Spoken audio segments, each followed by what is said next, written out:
Hello guys, അപ്പോൾ ഇന്നത്തെ big boss ലൈവിൽ എന്തൊക്കെയാണ് സംഭവിച്ചത്, ആരായിട്ടൊക്കെ അടി പൊട്ടിയിട്ടുണ്ടോ, അതുപോലെ തന്നെ ആരൊക്കെയാണ് അടിച്ച് പിരിഞ്ഞത്, ഇതെല്ലാം നമുക്ക് നോക്കാം. ചാനൽ സബ്സ്ക്രൈബ് ചെയ്യണേ, ഒന്ന് ചാനൽ സബ്സ്ക്രൈബ് ചെയ്ത് കാണണം കേട്ടോ.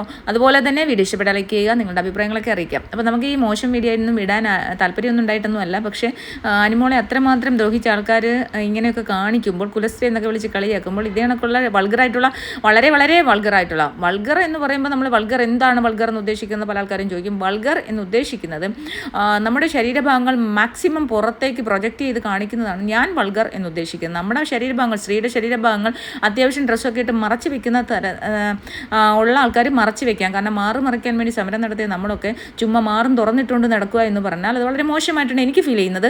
ഞാൻ ചിലപ്പോൾ ഒരു കുറച്ച് മുതുക്ക് പ്രായമായതുകൊണ്ടായിരിക്കും ചിലപ്പോൾ എനിക്ക് അങ്ങനെ തോന്നുന്നത്. എന്ത് തന്നെയായാലും അതെന്തോ എനിക്കിഷ്ടപ്പെടാത്തതുകൊണ്ട് ഞാൻ എൻ്റെ ചാനലിൽ കൂടി ഞാൻ എൻ്റെ അഭിപ്രായം അറിയിച്ചു. ആ ഒരു വൃത്തികെട്ട ഡ്രസ്സ് ജിസേൽ ഇട്ടേനെ. ഓക്കെ, അപ്പോൾ ഇന്ന് ലൈവിൽ എന്തൊക്കെയായിരുന്നു? അപ്പം രാവിലെ ജയിൽ നോമിനേഷൻ ഉണ്ടായിരുന്നു. ജയിൽ നോമിനേഷനെ സംബന്ധിച്ച് കുറച്ച് പൊട്ടലും ചീറ്റലും ഒക്കെ ഉണ്ടായി ഗൈസ്.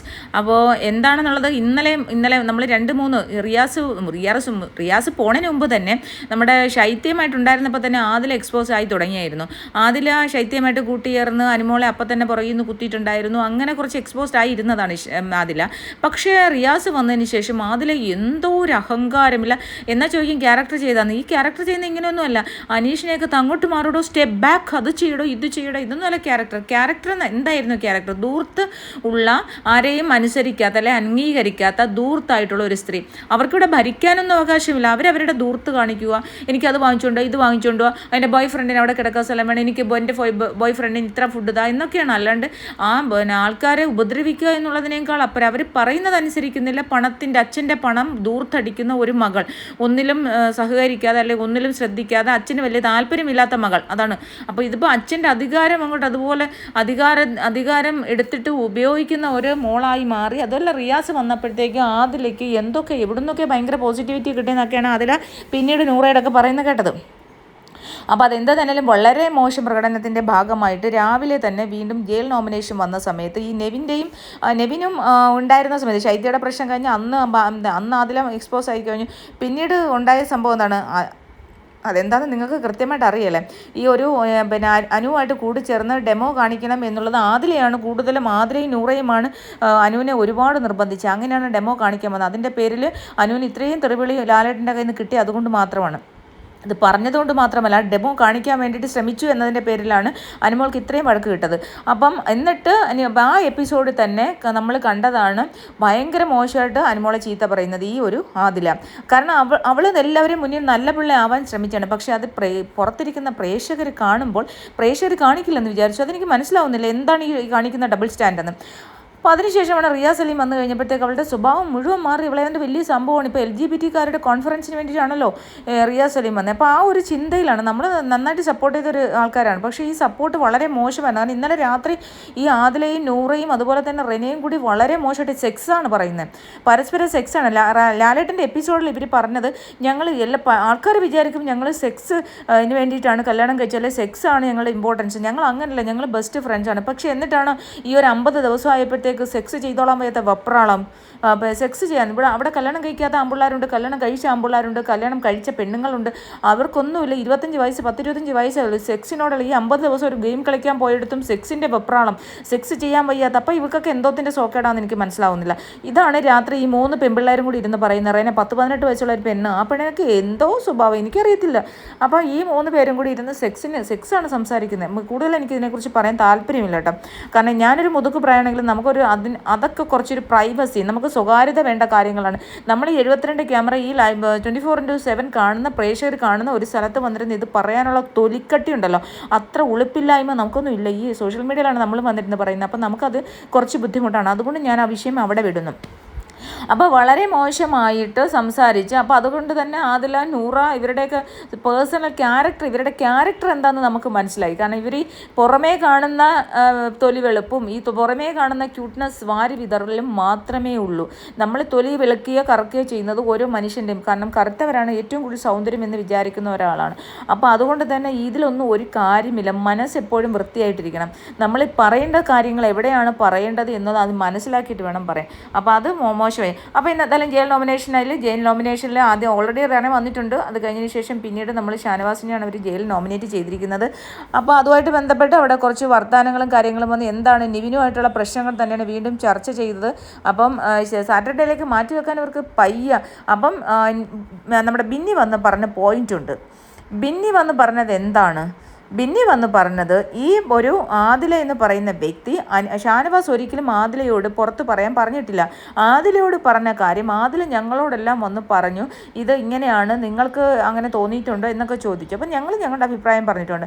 എന്നിട്ട് ആദിലയാണ് ഇത് മുന്നോട്ട് വെച്ചത്. ഇതൊരു ഓപ്പൺ നോമിനേഷനിൽ ഇത് വന്ന് പറഞ്ഞത് ആദിലയാണ്. അപ്പോൾ ആദില ഈ പറഞ്ഞ കാര്യം ആദില ഈ ഷാനവാസ് മാത്രമല്ല പ്രവീണിനെ എടുത്തും ഇങ്ങനെയുള്ള ഒരു അറ്റാച്ച്മെൻ്റ് അല്ല ഇങ്ങനെയുള്ള മോശം പ്രവൃത്തി നിവിൻ ചെയ്തു എന്ന് ആദില പറഞ്ഞു. അപ്പോൾ ആരാണത് തെളിയിക്കേണ്ടത്? അപ്പോൾ ആരാണ് ഇത് ആദ്യം എടുത്തിട്ട്? അപ്പോൾ ആദില തന്നെയാണ്. അപ്പോൾ ഇപ്പോൾ ആദില റിയാസ് വന്നതിന് ശേഷം ആദില കാല് മാറി ചവിട്ടി. അപ്പോൾ എക്സ്പോസ് ചെയ്ത് ഇവരുടെ ക്യാരക്ടർ എക്സ്പോസ്ഡ് ആയിരിക്കുകയാണ് എന്നുള്ള കാര്യം ബിന്നി കൃത്യമായിട്ട് വളരെ പോയിൻ്റ് ഔട്ട് ചെയ്ത് പറഞ്ഞു. അപ്പോൾ ഇതാണ് രാവിലെ ഇതൊരു വലിയ വഴക്കും കാര്യങ്ങളാണ്. പിന്നീട് കിച്ചണിലുള്ള പ്രശ്നങ്ങളായിരുന്നു. ഫുഡ് ഉണ്ടാക്കാൻ ജിഷിൻ വന്ന സമയത്ത് അനുമോൾ ഉടനെ തന്നെ വെജിറ്റേറിയൻ കറിക്ക് വേണ്ടിയിട്ടുള്ള പയർ വേവിച്ച് കഴിഞ്ഞായിരുന്നു. അപ്പം പറഞ്ഞു, അപ്പോൾ ചേട്ടൻ അവിടെ പോയിരുന്നു, ചേട്ടൻ എന്നും ഉണ്ടാക്കുന്നില്ല, ഇന്നിപ്പോൾ ചേട്ടൻ ഒന്ന് വിശ്രമിക്കുക, ഞാൻ ഉണ്ടാക്കിക്കൊള്ളാം, കാരണം ജിഷൻ ഓൾറെഡി ക്യാപ്റ്റൻ ആണല്ലോ, ഞാൻ ഓൾറെഡി പയർ പുഴുങ്ങി വെച്ചു. അതെന്താ ഞാൻ ഉണ്ടാക്കിയ എന്നാൽ ചേട്ടൻ താണ്ട് പയർ പുഴുങ്ങി വെച്ചു. അപ്പോൾ ആ പയർ കണ്ടപ്പോൾ എന്തോ ജിഷിന് ഞാൻ വേറെ പയർ എടുത്തോളാം എന്ന് പറഞ്ഞു. ഇത് ഞാൻ വെജിറ്റേറിയൻ കറിക്ക് വേണ്ടി ഉണ്ടാക്കിയതാണ് എന്ന് പറഞ്ഞു. അപ്പോൾ മീൻ എടുത്ത് അവിടെ മാറ്റി വെച്ചിട്ടുണ്ട്, ഫ്രിഡ്ജിൽ നിന്ന് എടുത്ത മീൻ അതുപോലെ മാറ്റി വെച്ചിട്ടുണ്ട്.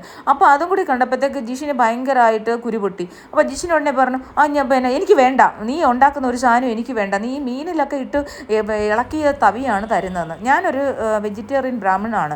അപ്പം നമ്മുടെ വീട്ടിൽ ഫുഡ് എൻ്റെ ഹസ്ബൻഡ് മകനും ഒക്കെ മീനും ഇറച്ചിയൊക്കെ കഴിക്കുന്ന ആൾക്കാരാണ്. നമ്മൾക്ക് ഇഷ്ടമുള്ളത് നമ്മൾ ഉണ്ടാക്കി കഴിക്കുമ്പോൾ അവർക്ക് ഇഷ്ടമുള്ളത് ഞാൻ ഉണ്ടാക്കി കൊടുക്കുന്ന ഒരാളാണ്. അപ്പോൾ അതിന് മീനിട്ട് തവി ഇളക്കിയെന്ന് പറഞ്ഞാൽ മീൻ അവിടെ മാറിയിരിക്കുകയാണ്. അപ്പോൾ അത് നമ്മളൊരു ബിഗ് ബോസ് ഹൗസിലാണ്. നമുക്കിപ്പോൾ ഞാനിപ്പോൾ ഒരു ബിഗ് ബോസ് ഹൗസിലേക്ക് ചെന്നാൽ എനിക്ക് സെപ്പറേറ്റ് ഇതൊക്കെ ഉണ്ടാക്കി തരണമെന്ന് പറഞ്ഞാൽ ഞാൻ അങ്ങനെയുള്ളൊരു വ്യക്തി പോകരുത്. ഞാൻ അങ്ങനെ എനിക്ക് ഒറ്റയ്ക്ക് ഷർട്ടും പിടിക്കുന്ന ഒരാൾ ബിഗ് ബോസിലേക്ക് പോകരുത്. കാരണം അങ്ങനെയുള്ള ആൾക്കാർക്ക് പറ്റിയ സ്ഥലമല്ല. വെജിറ്റേറിയൻസിന് എവിടെയും തൊടാതെ അവർ ഒരേ പാത്രത്തിൽ മാത്രം ഉണ്ടാക്കണമെന്ന് പറഞ്ഞാൽ അത് നടക്കുന്ന കാര്യമല്ലല്ലോ. അപ്പോൾ അതൊക്കെ ജിഷിന് അഡ്ജസ്റ്റ് ചെയ്യണം. ജിഷിന് എന്തോ വാശി പിടിച്ചു. അനുമോൾ മാക്സിമം വെജിറ്റബിൾ കറി ഉടക്കിയിട്ട് ഫുഡ് കഴിക്കാൻ വിളിച്ചപ്പോൾ വരത്തില്ല.